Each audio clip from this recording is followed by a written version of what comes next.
so long, it's not true. Wanted a woman, never bargained for you. Lots of people talking, few of them know. Soul of a woman was created below.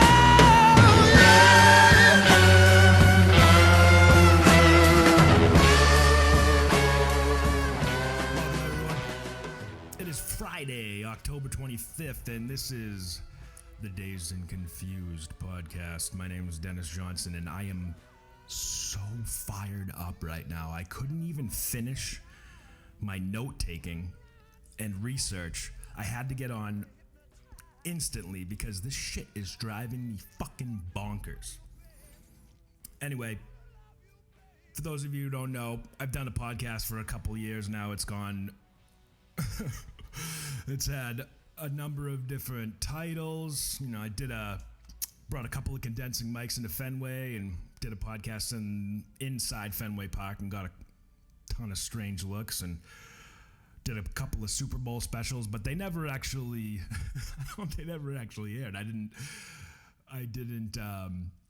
even post them on YouTube because I didn't want to put anything up that I wasn't, behind. But tonight, it don't matter, man. I am so fucking bullshit about what's going on. This is bullshit.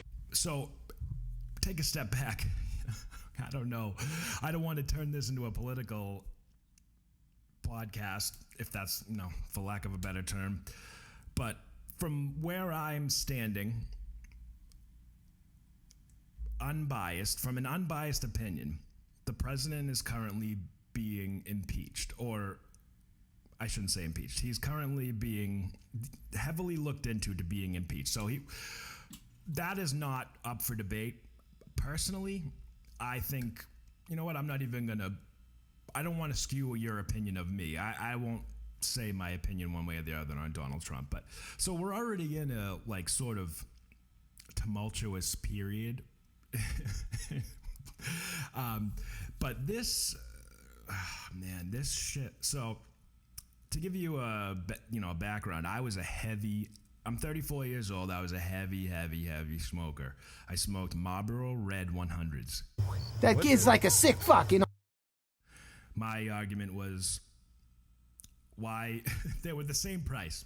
More bang for your buck was my argument.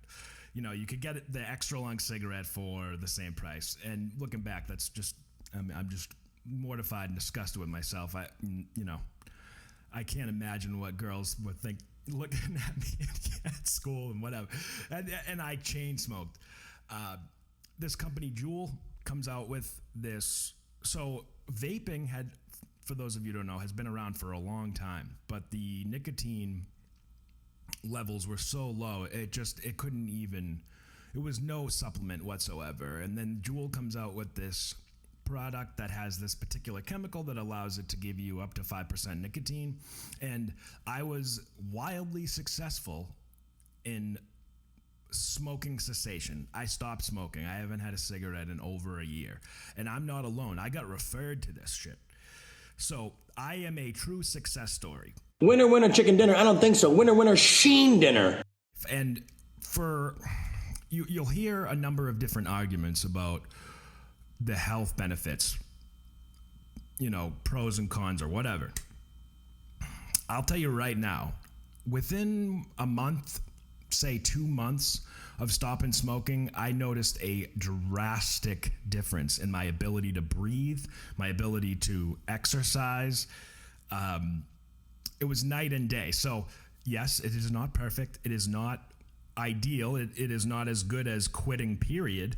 But for those of you who have never smoked cigarettes or been addicted to anything, it's one of the hardest things you can go through. I've spoken to people who are addicted to crack and heroin and said that quitting cigarettes was harder. And I worked with a guy, an older gentleman, and at a machine shop, and he had told me that he had been quit for 7.5 years, and I asked him if he missed it, and he said the first thing he thought of every morning when he woke up was having a cigarette. So so keep all of that in mind. Massachusetts, Charlie Baker, the Republican Charlie Baker, free economy Republican Charlie Baker, created a ban for all vaping products in Massachusetts for 4 months. Yet, cigarettes are still on the shelf. Now, you'll see, I got an interview that was on some local TV show with the Mass Health and Human Services Secretary, Mary Lou Sutters, and she is just a true, she's a special lady, let me tell you.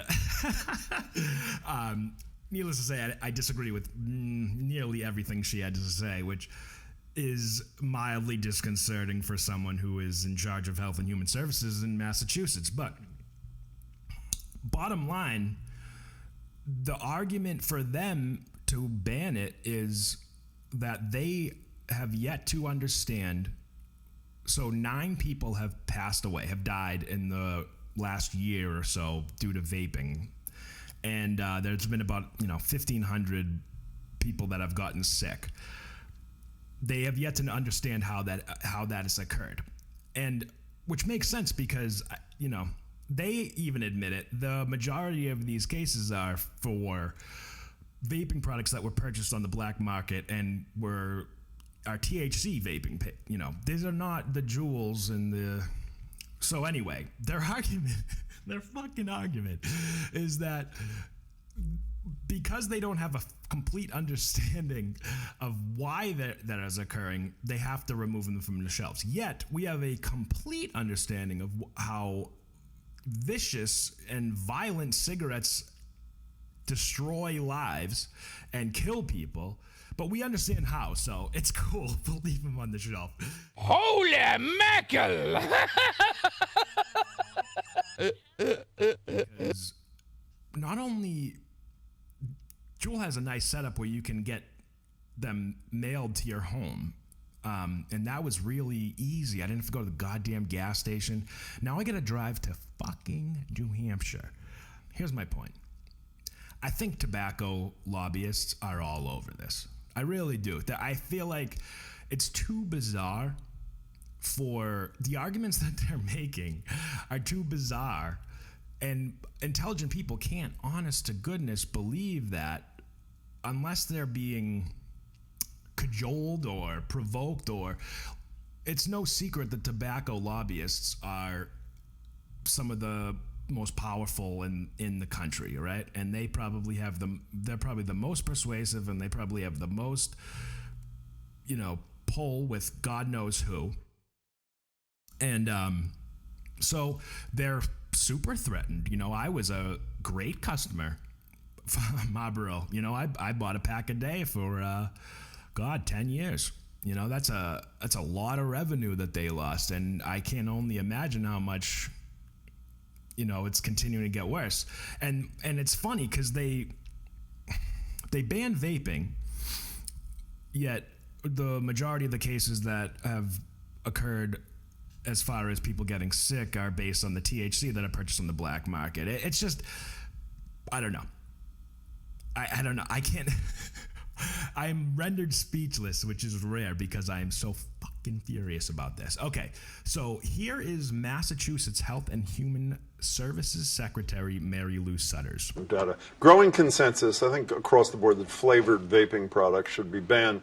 But your boss has implemented the most far-reaching in the country. I assume the other 49 governors know as much as Charlie Baker does.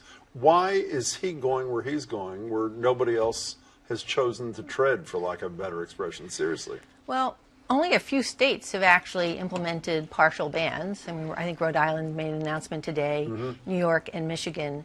And as we've been... That's around flavored stuff, though. Is it not New York right, and Michigan, it's a partial. right? It's only, we would consider a partial ban. As we've been sort of watching the number of cases that have been being reported to the CDC, we've been sort of quietly studying what's been going on.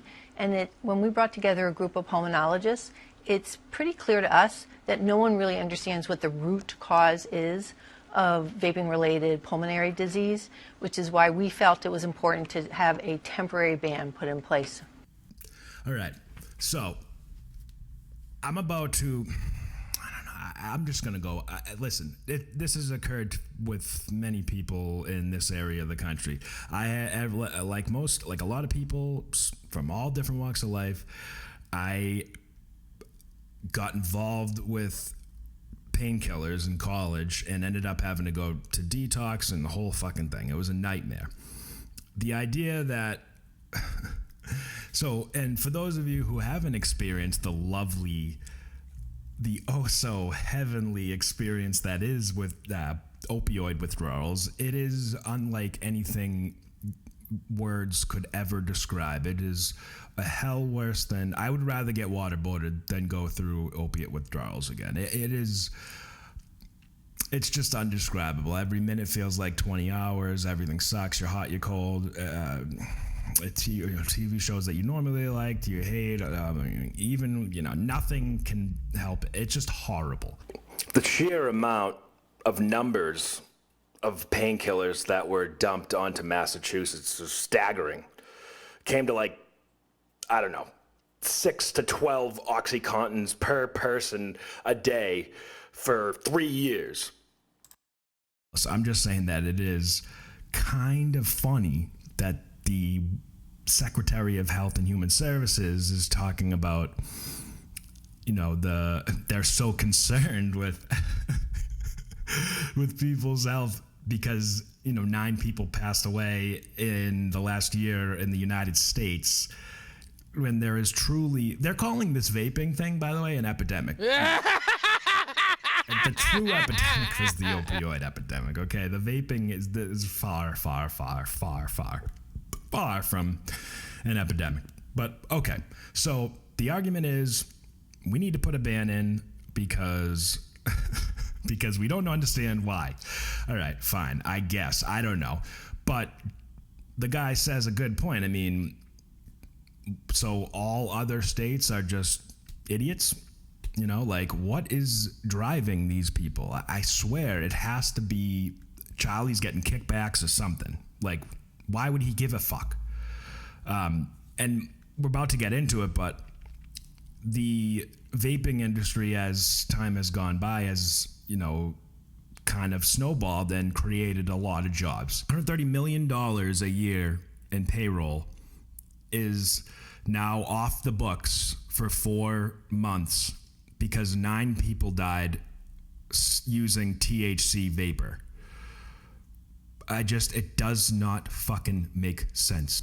And although Mary Lou, for the other side of the story, which is suspect to begin with, they actually, to credit this local television show, they actually get to it in a second, but today, actually, Friday the 25th, the professor from the Boston University School of Public Health, Dr. Michael Siegel, said the 4-month ban Baker ordered on the 24th of September will only drive ex-smokers back to cigarettes and fuel sales of black market pot cartridges for electronic cigarette or vaping products.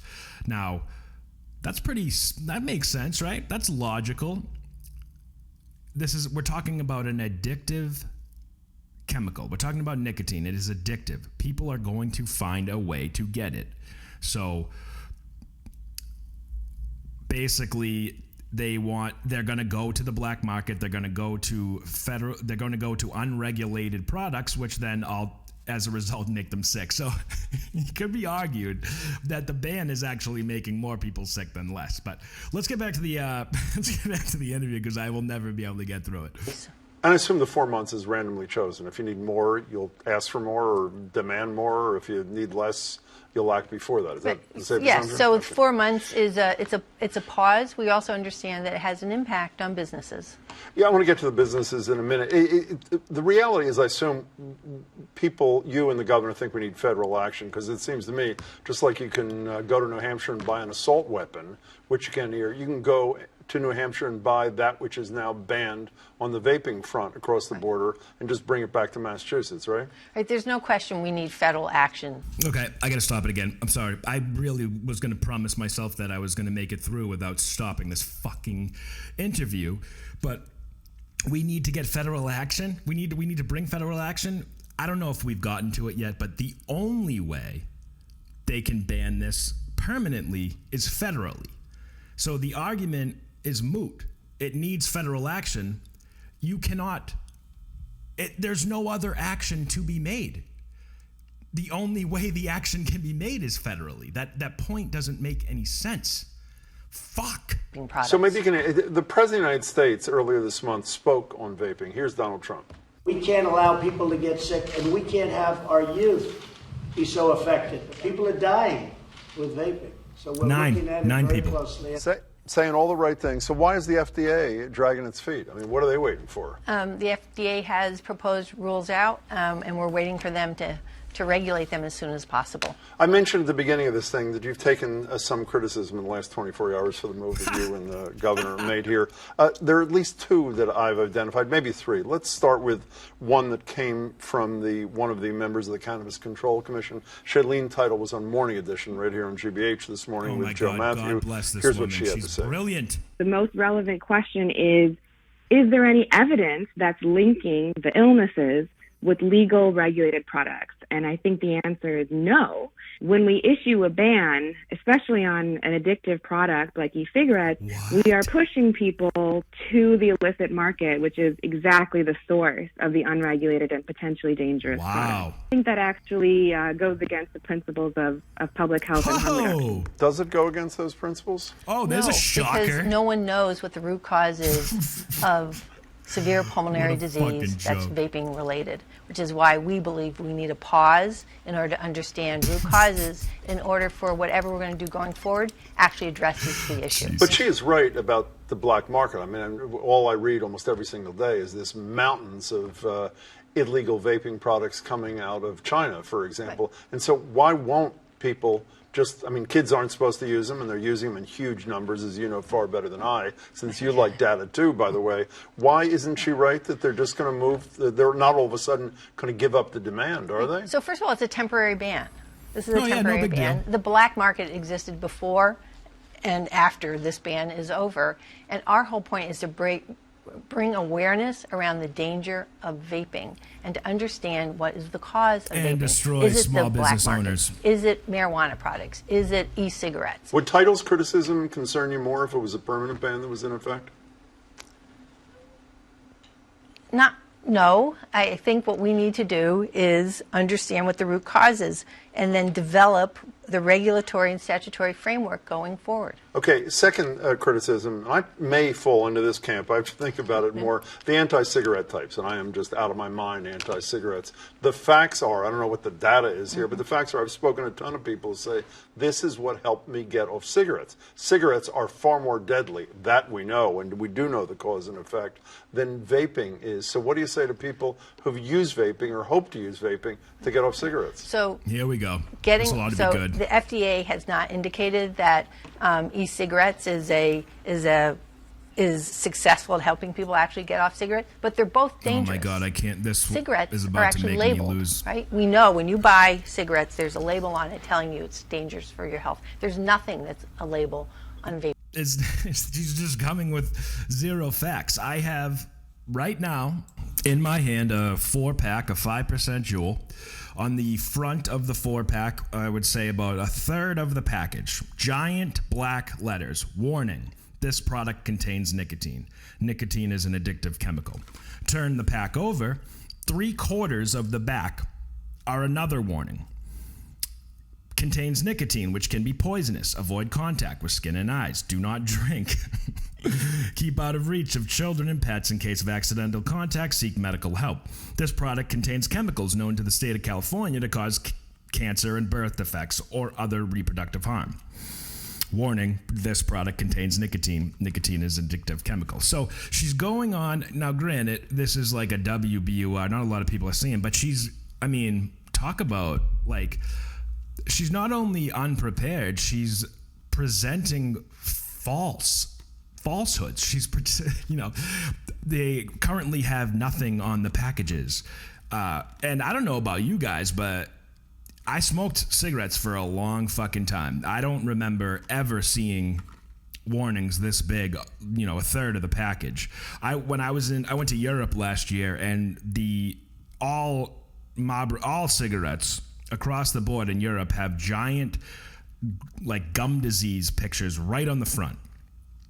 And basically, like, what this woman is saying is that what does she expect people to do? So you've used vaping to get off cigarettes. They're almost encouraging you, like, backhandedly, to go back and smoke cigarettes. Like, I don't know what. It's fucking creepy. She very casually compares cigarettes to vaping, as if they are on the same playing field. They couldn't be on two farther sides of the spectrum. We're talking apples and fucking dump trucks. But cigarettes are killing thousands and thousands of people. Vaping is killing, I'm not excusing it, in single-digit numbers at of this people. point, but we also know it was underreported and was only starting to be reported to the CDC come spring. At this point. Vaping's been around for a long time, but people weren't Underreported. asking. We might ask you, do you smoke cigarettes when you go for your annual physical exam? We'll ask you, are you they're not drinking, asking, right? that's We'll what- ask you if you wear your seatbelt. Did your doctor ever ask you, were you vaping? Now it's on the Jesus attention of our H. medical professionals Christ. and asking people, are you vaping? Just a couple of more quick things. We were contacted by a lawyer this afternoon for something called Vapor Zone damages. It said they plan to file suit against the Baker administration tomorrow, arguing you exceeded your power, both in declaring an emergency and those sort of things. How do you plead? Not guilty, because the governor has actually broad authority in the Commonwealth to declare a public health emergency. this is a shocker. And as you know, we do things deliberately in this state. This governor does not make rash Public decisions at all. health We brought together emergency. medical experts who said this is an emergent public health issue. We need to deal with it. Secretary, one last quick thing. CEO of Jules stepped down. They've announced the end of their lobbying, a lot of their advertising. Are they basically waving the flag? Is this the end of the industry? I mean, are we seeing it step by step by step? Well, they also announced today that they have ceased online sale to Massachusetts. I do think, obviously, the vaping industry has been taken to task. I do believe we need federal regulations to label what these products are to ensure the public safety and the public health of the Commonwealth. Okay, is it just me, or does she seem a little too pleased that the CEO of Juul is stepping down and that the vaping industry is getting taken to task? What about the cigarette industry? Like, are you fucking kidding me? How about how many people get behind the wheel shit-faced and it's just socially acceptable? How about the insane heroin problem in Massachusetts? And we are focusing all this effort on fucking vaping. It does not make any sense. The only explanation, we're the only state that does it. The only other, the four other states, Michigan, New York, Rhode Island, the only other, the four, whatever, they was a limited ban. As in, I don't smoke so I don't personally use the flavors. I don't need the flavors. I'm not a, you know what I mean? Like, I'm using it specifically for smoking cessation. So it's just, the fact that she just seems overwhelmingly pleased with like she's accomplished something by, taking down local business owners, and because this awful epidemic of vaping has just crossed Massachusetts, and oh boy,